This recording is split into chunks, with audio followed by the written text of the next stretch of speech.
I do not believe that any of us have dreams that were not given to us for the purpose of accomplishing those particular dreams. I don't care how disappointing it might have been as you've been working toward that dream. But here's what I know, that dream that you're holding in your mind, that it's possible. See, sometimes we can't say, I can do that. But what we can say, that it's possible that I can have my dream. As we run toward it, as we work on it day in and day out. No one, ladies and gentlemen, could have convinced me when I started out just over 6 years ago working on my dream. And I want you to think about whatever your dream is, because I was willing to take a chance. And most people won't do that. Most of the people that you talk to try and bring them into the business, these are not risk takers. Most people have done all that they're ever going to do. They raise a family, they earn a living, and then they die. But people who are running toward their dreams, life has a special kind of meaning. And here's what I will share with you, that in the process of working on your dreams, you are going to incur a lot of disappointment, a lot of failure, a lot of pain, a lot of setbacks, a lot of defeats. But in the process of doing that, you will discover some things about yourself that you don't know right now. What you will realize is that you have greatness within you. What you'll realize is that you're more powerful than you can ever begin to imagine. One idea can change your life. One idea can turn your life around. Most people go through life never discovering what their talents are.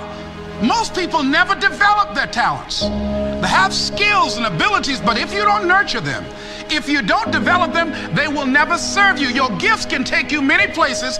If you develop your gifts, you have something that you brought to the universe.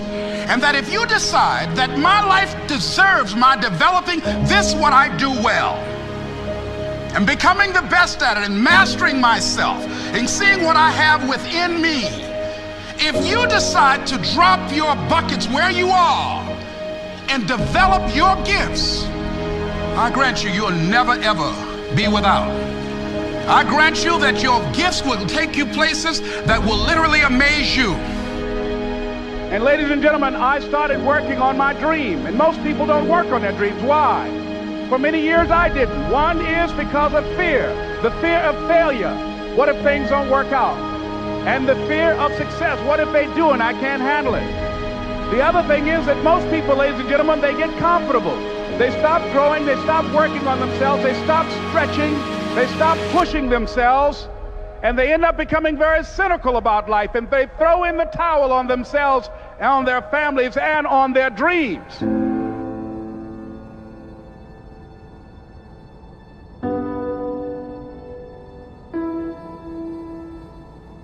Decide that you're going to push yourself. Most people won't do that. Don't get caught up in, well, I've tried it 4 or 5 times and things didn't work out.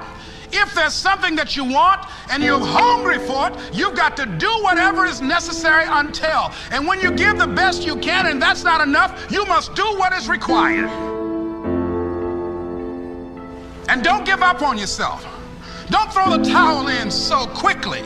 Many people give up on the 1-yard line. See, life is not just that simple. It's not that cut and dry.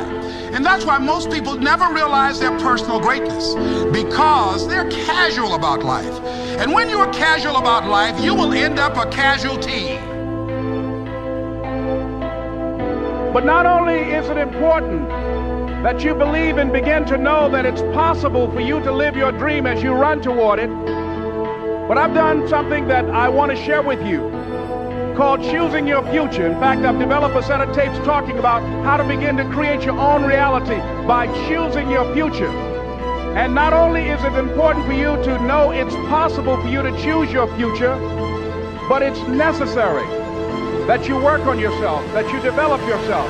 It's necessary. It's necessary that you align yourself with people and attract people into your business who are hungry, people who are unstoppable and unreasonable, people who are refusing to leave life just as it is and who want more. My mother used to say, birds of a feather flock together. If you run around with losers, you will end up a loser. It's necessary that you get the losers out of your life if you want to live your dream.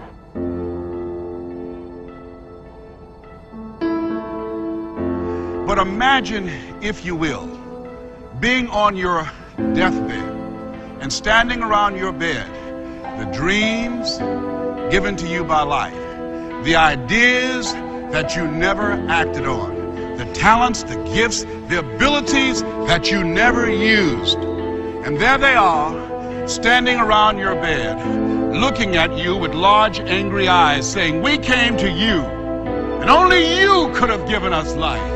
And now we must die with you forever. And the question is, if you died this very moment, what will die with you? What dreams? What ideas? What talents? What leadership potential? What greatness that you showed up to bring, that you allowed fear or procrastination to hold you back? I refuse to die an unlived life.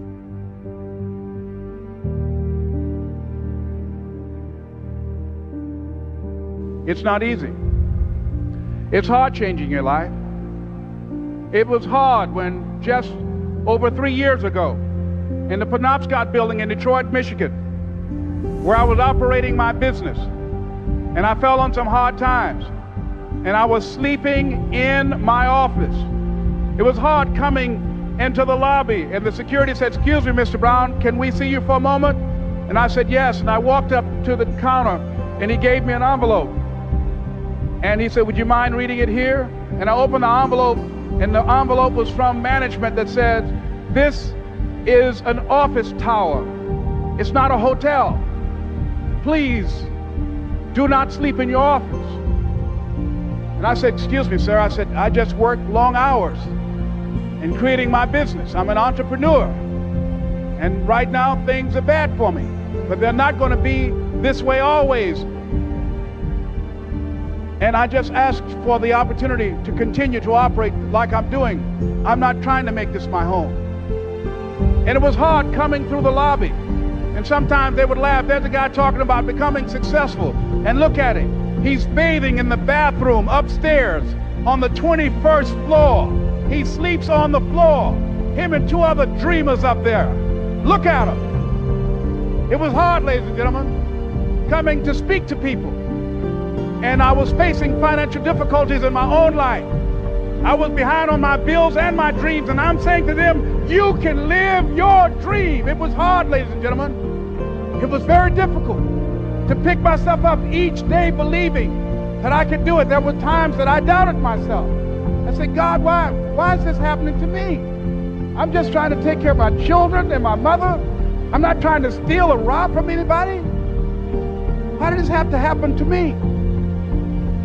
It was very hard. And here's what I want to say to you. For those of you that have experienced some hardships, don't give up on your dream. No one could have convinced me by holding on, by continuing to push forward, by continuing to run toward my dream, that one day I would have my own talk show.